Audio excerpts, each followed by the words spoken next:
Hello കൂട്ടുകാരെ, hi. എല്ലാവർക്കും സുഖമാണല്ലോ. അപ്പോൾ ഞാനും കിറ്റി. കിറ്റിയും ഉണ്ട്. അപ്പോൾ കിറ്റിക്ക് സന്തോഷമാണോ? സന്തോഷമാണ്. സന്തോഷമാണ് കേട്ടോ. അപ്പോൾ കിറ്റി നിങ്ങളെ കണ്ടതിൽ സന്തോഷമാണ്, അങ്കിളിന് നിങ്ങളെ കാണാൻ കഴിഞ്ഞതിൽ സന്തോഷമാണ്. അപ്പോൾ നമുക്ക് ഇന്നും ഒരു നല്ല ദിവസം ദൈവം നമുക്ക് നൽകി അല്ലേ അല്ലേ കിറ്റി? നല്ല ദിവസം. നല്ല ദിവസം. അപ്പോൾ കിറ്റിക്കും സന്തോഷമാണ്. അപ്പോൾ നമ്മൾ ഇന്നൊരു പുതിയ കഥ പഠിക്കാൻ പോവുകയാണ് കേട്ടോ. എൻ്റെ ഒരു കൂട്ടുകാരൻ്റെ കഥയാണ്. അങ്കിളിൻ്റെ കൂട്ടുകാരനാണ്. അങ്കിളിൻ്റെ ഒരു കൂട്ടുകാരൻ്റെ കഥയാണ് നമ്മൾ ഇന്ന് പഠിക്കാൻ പോകുന്നത് കേട്ടോ. അപ്പോൾ എൻ്റെ ഒരു കൂട്ടുകാരൻ അപ്പോൾ ദൂരെ ഒരു സ്ഥലത്ത് നിന്ന് പഠിക്കുകയായിരുന്നു.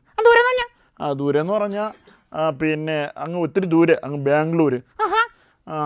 പിന്നെ അപ്പോൾ ആ ബാംഗ്ലൂരിൽ നിന്ന് പഠിക്കുന്ന എൻ്റെ ഒരു നല്ലൊരു കൂട്ടുകാരൻ കേട്ടോ. ബാക്കി പറയാം. അപ്പോൾ ആ കൂട്ടുകാരൻ ഒരു ദിവസം ലീവിന് വീട്ടിൽ വന്നു.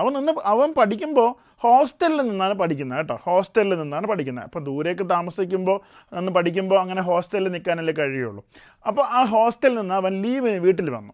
വീട്ടിൽ വന്നിട്ട് അവൻ്റെ പപ്പയോടും അമ്മയോടും പിന്നെ സഹോദരങ്ങളോടും കൂടെ വീട്ടിലിരുന്ന് ഭക്ഷണം കഴിക്കുകയായിരുന്നു. എന്നിട്ട് പറയാം. അപ്പോൾ ഭക്ഷണം കഴിച്ചുകൊണ്ടിരുന്ന സമയത്ത് അവൻ വലിയ സന്തോഷത്തോടുകൂടെ പപ്പയോടും അമ്മയോടും ഒരു കാര്യം പറഞ്ഞു. എന്ത് കാര്യം എന്നറിയാമോ? അവൻ പറഞ്ഞു, പപ്പ അമ്മ, ഞാൻ എൻ്റെ ഹോസ്റ്റലിൽ എൻ്റെ കൂട്ടുകാർക്കെല്ലാം അവരുടെ തുണി ഇസ്തിരി ഇട്ട് കൊടുക്കും. ഇസ്തിരി എന്ന് പറഞ്ഞാൽ പിന്നെ കിറ്റിക്ക് മനസ്സിലായിട്ടില്ല. ഇസ്തിരി എന്ന് പറഞ്ഞാൽ ഈ തുണിയൊക്കെ ഇങ്ങനെ തേച്ച് കൊടുക്കുന്നില്ലേ, നല്ല വടി ഒത്ത നന്നായിട്ട് ചുളുക്കൊക്കെ മാറി നല്ല സൂപ്പറായിട്ട് പിന്നെ ഇസ്തിരി തേപ്പ് പെട്ടി വെച്ച് തേച്ചിട്ട് കൊടുക്കുന്നത്. മനസ്സിലായി, അവന് മനസ്സിലായി. അപ്പോൾ തുണിയൊക്കെ തേച്ച് കൊടുക്കുമെന്ന് പറഞ്ഞു. അപ്പോൾ പപ്പയും അമ്മയും പറഞ്ഞു, എടാ എന്തിനാടാ നീ അങ്ങനെയൊക്കെ ചെയ്യുന്നത്, പിന്നെ അത് പിന്നെ അവർക്ക് ചെയ്തുകൂടെ? അപ്പോൾ അവൻ എന്ത് പറഞ്ഞെന്നറിയാമോ? അവൻ പറഞ്ഞു, പപ്പ അതൊരു സഹായമല്ലേ, എനിക്ക് അവർ കാശൊക്കെ തരും, അത് ഞാൻ വാങ്ങാറുണ്ട് എന്ന് പറഞ്ഞു. അപ്പോൾ പപ്പയ്ക്കും അമ്മയ്ക്കും വല്ലാണ്ട് ആയി. പപ്പയും അമ്മയും പറഞ്ഞു, നീ എന്തിനാ ഇങ്ങനെ, നിനക്ക് ആവശ്യത്തിനുള്ള കാശൊക്കെ ഞങ്ങൾ തരുന്നുണ്ടല്ലോ, പിന്നെ നീ എന്തിനാണ് മറ്റുള്ളവർക്ക് ഇങ്ങനെ തുണി തേച്ച് കൊടുത്ത് കാശൊക്കെ വാങ്ങുന്നതെന്ന് പറഞ്ഞു. അപ്പോൾ അവൻ പറഞ്ഞു, അമ്മ ഞാൻ ഈ ക്യാഷെല്ലാം പിന്നെ ഇങ്ങനെ ശേഖരിച്ച് വെക്കും എന്ന് പറഞ്ഞു, കൂട്ടി വെക്കുമെന്ന് പറഞ്ഞു. അപ്പോൾ അമ്മയ്ക്ക് വല്ലാത്തൊരു പേടിയായി. അമ്മയ്ക്ക് പേടിയാവും. കാരണം എന്തറിയാമോ, ഇങ്ങനെ കാശൊക്കെ അധികമായിട്ട് ഹോസ്റ്റലിൽ നിൽക്കുന്ന കുട്ടികൾക്ക് കിട്ടുമ്പോൾ അവർ പലപ്പോഴും പല തെറ്റായ കാര്യങ്ങൾക്കെല്ലാം ഈ ക്യാഷ് ഉപയോഗിക്കാറുണ്ട്. ഈ ക്യാഷൊക്കെ പിന്നെ മദ്യം കഴിക്കുന്നതിന്, അതുപോലെ ലഹരി ഒക്കെ ഉപയോഗിക്കുന്നതിനൊക്കെ ഇങ്ങനെയൊക്കെ ഒരുപാട് കഥകളൊക്കെ ഇങ്ങനെ കേൾക്കുന്നുണ്ട്. അപ്പോൾ അതുപോലെ ഇവനും അവൻ്റെ കയ്യിൽ കിട്ടിയ ക്യാഷ് ഉപയോഗിക്കുന്നെങ്കിൽ ശരിയാ. അപ്പോൾ കിറ്റിക്ക് അതൊക്കെ അറിയാമല്ലേ? പത്രത്തിൽ വായിച്ചു എന്ന്. പത്രത്തിൽ വായിക്കാൻ അറിയാമല്ലേ? ടി വിയിൽ വായിച്ചു. ടി വിയിൽ ആരെയും വായിക്കുമോ? കേൾക്കല്ലേ? എന്തെങ്കിലും ആവട്ടെ. അപ്പോൾ അങ്ങനെയാണ്. അപ്പോൾ ഈ കാര്യങ്ങളൊക്കെ അറിയാമെന്നുള്ളത് അമ്മയ്ക്ക് ഭയങ്കര സങ്കടമായി. അപ്പോൾ അമ്മ കേട്ടത്, ഈ ക്യാഷ് നീ എന്ത് ചെയ്യും? അപ്പോൾ അവൻ ഇങ്ങനെ തല പതിയെ ഇങ്ങനെ താഴ്ത്തി. അപ്പോൾ പപ്പയ്ക്കും അത് കണ്ടപ്പോൾ അമ്മയ്ക്കും കണ്ടപ്പോൾ വല്ലാണ്ട് പേടിയായി. ക്യാഷ് അവൻ എന്താണ് ചെയ്യുന്നതെന്ന് പറഞ്ഞില്ല. അവൻ വല്ലാതെ മോഹമൊക്കെ മാറിയിരിക്കുകയാണ്. അപ്പോൾ അവർ വീണ്ടും എടുത്തു ചോദിച്ചു, നീ ക്യാഷ് എന്ത് ചെയ്യും? അപ്പോൾ അവൻ പറഞ്ഞു, അമ്മ ഞാനതൊരു പാവപ്പെട്ട എൻ്റെ ഒരു കൂട്ടുകാരന് കൊടുക്കും. എൻ്റെ കൂട്ടുകാരിൽ അവൻ വലിയ പാവപ്പെട്ടവനാണ്. അവൻ്റെ പപ്പയും അമ്മയൊക്കെ വലിയ രോഗികളാണ്. അവർക്ക് മരുന്നിന് പോലും ക്യാഷില്ല.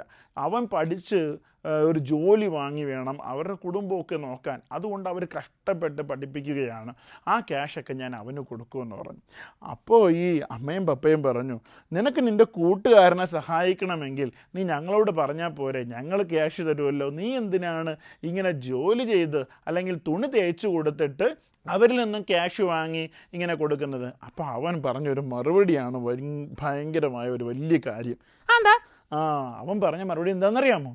അവൻ പറയുകയാണ്, സ്വന്തമായി അധ്വാനിച്ച് അത് ശേഖരിച്ച് കൊടുക്കുന്നതിലല്ലേ പപ്പ വലിയ സന്തോഷം എന്ന് പറഞ്ഞു. അപ്പം സ്വന്തമായിട്ട് അധ്വാനിച്ച് മറ്റുള്ളവരെ സഹായിക്കുന്നതിലാണ് കാര്യം അല്ലേ? അപ്പോൾ അതൊരു വലിയ കാര്യമാണ്. അപ്പോൾ ആ കൂട്ടുകാരൻ ചെയ്തത് വലിയൊരു, അപ്പോൾ പപ്പയ്ക്കും അമ്മയ്ക്കും അഭിമാനമായി. സ്വന്തമായി അധ്വാനിച്ച് അത് മറ്റുള്ളവർക്ക് പങ്കിട്ട് കൊടുക്കുക എന്നുള്ളത് അല്ലേ, കൂട്ടുകാരനെ സഹായിക്കുക എന്നുള്ളത്. പ്രിയമുള്ള കൂട്ടുകാരെ, നമ്മൾ ഓരോരുത്തരും ഇങ്ങനെ നല്ല സ്വഭാവത്തിൻ്റെ ഉടമയായിരിക്കണം.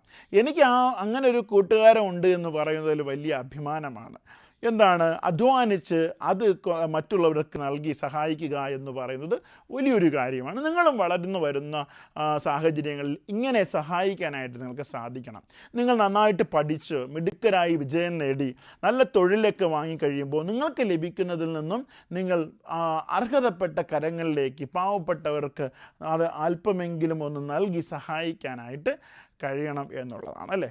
അപ്പോൾ ബൈബിളിൽ ഇങ്ങനൊരു വാക്യമുണ്ട്, നിന്നെപ്പോലെ നിൻ്റെ അയൽക്കാരനെയും സ്നേഹിക്കുക എന്നുള്ളത്. നിന്നെപ്പോലെ നിൻ്റെ അയൽക്കാരനെയും സ്നേഹിക്കുക എന്നുള്ളത്. അപ്പോൾ ചോദ്യം ഇതാണ് ഇന്നത്തെ, പിന്നെ ഈ ഞാൻ പറഞ്ഞ വാക്യം, നിന്നെപ്പോലെ നിൻ്റെ അയൽക്കാരനെ സ്നേഹിക്കുക എന്നുള്ള പറഞ്ഞ വാക്യം ഏത് പുസ്തകം, എത്രാമത്തെ അധ്യായം, എത്രാമത്തെ വാക്യം എന്ന് നിങ്ങൾ കണ്ടെത്തി അറിയിക്കുക. അപ്പോൾ നിങ്ങൾക്ക് സമ്മാനമുണ്ട്. അപ്പോൾ കഥ എല്ലാവർക്കും ഇഷ്ടമായെന്ന് കരുതുന്നു. അപ്പോൾ നമുക്ക് വീണ്ടും കാണാം. അതുവരേക്കും ടാറ്റാ. ടാറ്റാ.